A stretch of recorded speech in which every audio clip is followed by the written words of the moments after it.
right, yesterday when we left off, Wilbur was moving. He was moving over to the Zuckerman's farm because Fern's dad said he had to go. He had to sell him. It takes a lot to take care of a pig, to feed a pig, and Mr. Errol just didn't want to provide for him, didn't want to deal with it. So he had Fern's uncle, Mr. Zuckerman, Homer Zuckerman, take the pig. And so in this chapter, chapter 3, Escape. Wilbur is in the barn cellar, so kind of the bottom part of the barn, and he is going to meet some very fun and interesting creatures as we go along. Are you ready? All right, chapter 3, Escape. The barn was very large. It was very old. It smelled of hay and it smelled of manure. Do you know what that is? It smelled like poop. It smelled of the perspiration of tired horses, can't breathe, and the wonderful sweet breath of patient cows. It often had a sort of peaceful smell, as though nothing bad could happen ever again in the world. It smelled of grain and of harness dressing and of axle grease and of rubber boots and of new rope. And whenever the cat was given a fish head to eat, the barn would smell of fish. But mostly it smelled of hay, for there was always hay in the great loft up overhead, and there was always hay being pitched down to the cows and the horses and the sheep.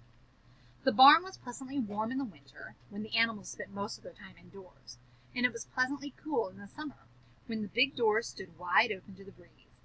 The barn had stalls on the main floor for the work horses, tie-ups on the main floor for the cows, a sheepfold down below for the sheep, a pig pen down below for Wilbur, and was full of all sorts of things that you find in barns: ladders, grindstones, pitchforks, monkey wrenches, scythes, lawnmowers, snow shovels, axe handles, milk pails, water buckets, empty grain sacks, and rusty rat traps. It was the kind of barn that swallows like to build their nests in. It was the kind of barn that children like to play in. And the whole thing was owned by Fern's uncle, Mr. Homer L. Zuckerman. Wilbur's new home was in the lower part of the barn, directly underneath the cows. Mr. Zuckerman knew that a manure pile is a good place to keep a young pig. Pigs need warmth, and it was warm and comfortable down there in the barn cellar on the south side. Here's a picture of Wilbur. There he is, eating out of his trough. Fern came almost every day to visit him. She found an old milking stool that had been discarded, and she placed the stool in the sheepfold next to Wilbur's pen. Here she sat quietly during the long afternoon, thinking and listening and watching Wilbur. The sheep soon got to know her and trust her. So did the geese, who lived with the sheep. All the animals trusted her, she was so quiet and friendly. Mr. Zuckerman did not allow her to take Wilbur out, and he did not allow her to get into the pig pen, but he told Fern that she could sit on the stool and watch Wilbur as long as she wanted. It made her happy just to be near the pig, and it made Wilbur happy to know that she was sitting there, right outside his pen. But he never had any fun. No walks, no rides, no swims. One afternoon in June, when Wilbur was almost 2 months old, he wandered out into his small yard outside the barn. Fern had not arrived for her usual visit. Wilbur stood in the sun, feeling lonely and bored. There's never anything to do around here, he thought. He walked slowly to his food trough and sniffed to see if anything had been overlooked at lunch. He found a small strip of potato skin and ate it. His back itched, so he leaned against the fence and rubbed against the boards. When he tired of this, he walked indoors, climbed to the top of the manure pile, and sat down. He didn't feel like going to sleep. He didn't feel like digging. He was tired of standing still, tired of lying down. I'm less than 2 months old, and I'm tired of living, he said. He walked out to the yard again. When I'm out here, he said, there's no place to go but in. When I'm indoors, there's no place to go but out in the yard. That's where you're wrong, my friend, said a voice. Wilbur looked through the fence and saw the goose standing there. You don't have to stay in that dirty little yard, said the goose, who talked rather fast. One of the boards is loose. Push on it. Push on it. Come on out. What? Said Wilbur.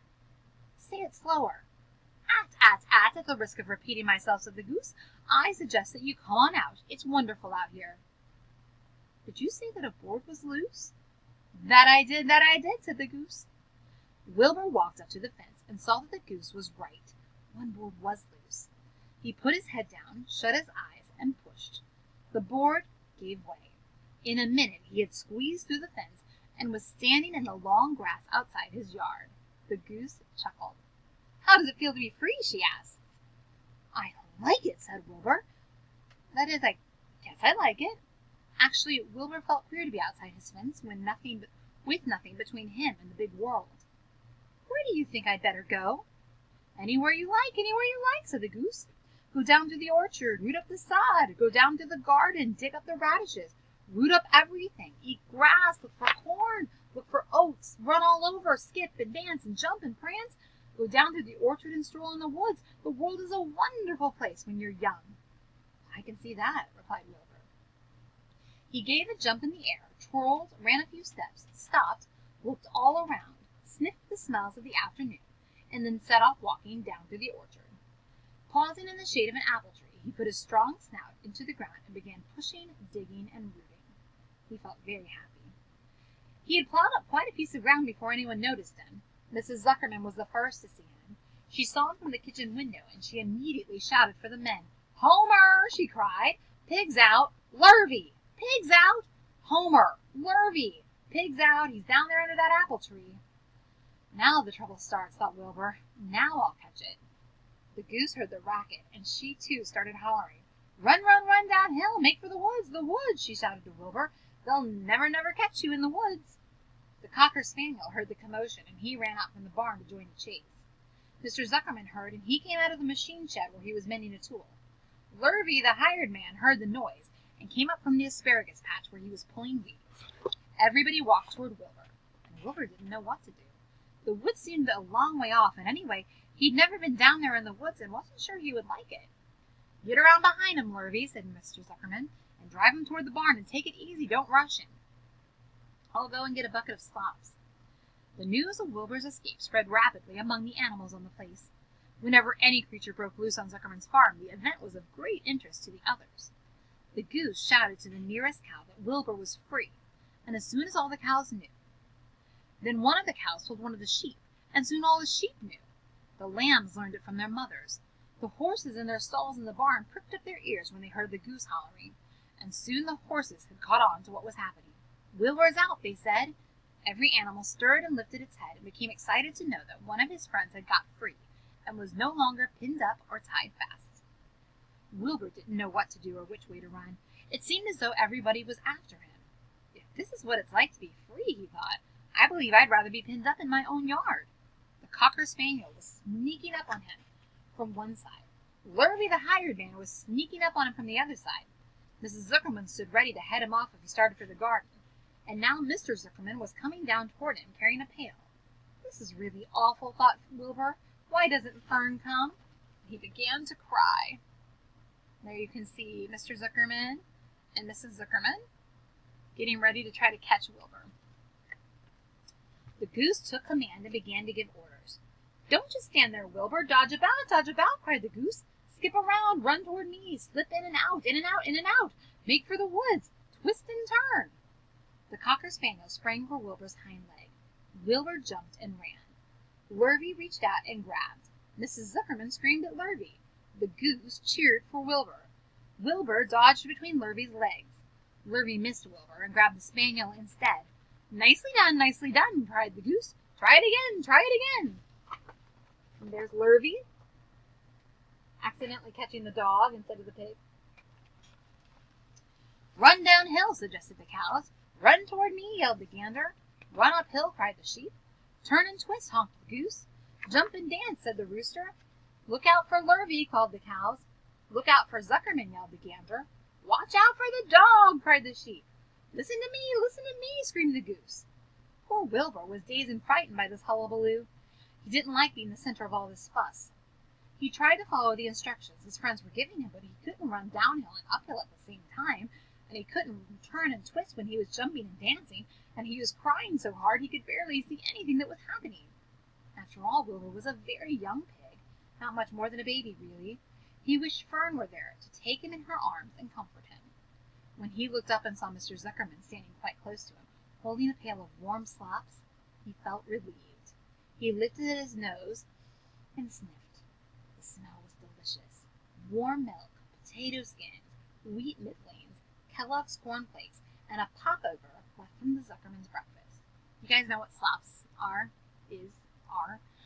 Slops is kind of all of, like, if you scraped your plate after every meal and put it in a bucket, like everybody in your family, you would feed that bucket to the pigs. So Wilbur loved slops. Warm milk, potato skins, wheat middlings, Kellogg's cornflakes, and a popover. No thank you. But Wilbur liked it. "Come, pig," said Mr. Zuckerman, tapping the pail. "Come, pig." Wilbur took a step toward the pail. "No, no, no," said the goose. "It's the old pail trick, Wilbur. Don't fall for it. Don't fall for it. He's trying to lure you back into captivity. He's appealing to your stomach." Wilbur didn't care. The food smelled appetizing. He took another step toward the pail. "Pig, pig," said Mr. Zuckerman in a kind voice, and began walking slowly toward the barnyard, looking about him innocently, as if he didn't know that a little white pig was following along behind him. "You'll be sorry, sorry, sorry," called the goose. Wilbur didn't care. He kept walking toward the pail of slops. "You'll miss your freedom," honked the goose, "an hour of freedom is worth a barrel of slops." Wilbur didn't care. When Mr. Zuckerman reached the pig pen, he climbed over the fence and poured the slops into the trough. Then he pulled the loose board away from the fence so there was a wide enough hole for Wilbur to walk through. "Reconsider, reconsider," said the goose. Wilbur paid no attention. He stepped through the fence into his yard. He walked to the trough and took a long drink of slops, sucking in the milk hungrily and chewing the popover. It felt good to be home again. While Wilbur ate, Lurvy fetched a hammer and some 8-penny nails and nailed the board in place. Then he and Mr. Zuckerman leaned lazily on the fence, and Mr. Zuckerman scratched Wilbur's back with a stick. "He's quite a pig," said Lurvy. "Yes, he'll make a good pig," said Mr. Zuckerman. Wilbur heard the words of praise. He felt the warm milk inside his stomach. He felt the pleasant rubbing of the stick along his itchy back. He felt peaceful and happy and sleepy. This had been a tiring afternoon. It was still only about 4 o'clock, but Wilbur was ready for bed. "I'm really too young to go out into the world alone," he thought, as he lay down. So that's the end of chapter 3. So now we have met, sorry, I wanted to grab my bookmark. We have met another character that's going to be really important in this story, and that's the goose. And the goose says things in triplicate. So she'll say, "Probably, obly, obly." I love how the goose talks in this story. So we've met the goose, and now we know Wilbur's in the barn, and he doesn't love it, but he likes it better than being out and not knowing what to do. So tomorrow's chapter is chapter 4, and it's called Loneliness. And I think we're going to find out a little bit about how Wilbur is feeling in that barn by himself. All right, guys, it was great reading with you.